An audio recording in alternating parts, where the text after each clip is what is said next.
How to buy tickets on Ticketmaster. Let's get started. So for that, first of all, open up your browser. In the search bar Ticketmaster.com and then open their official page. You can even open the Ticketmaster application and just like that, log in into your account. If you don't have the account, you can simply tap on register and create your account. After that, you can use the search bar to find the event you would like to attend. And once you have selected the event, you will see a seating map with available tickets. Choose your preferred section or seat and use a filter to narrow your option by price or ticket type if needed. Now, when you found the ticket you want, you can simply click or tap Buy Now and then tap on Next to continue to checkout.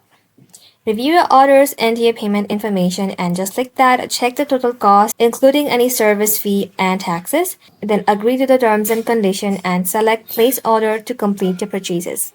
After payment is confirmed, your ticket will be available in My Ticket section of your Ticketmaster account.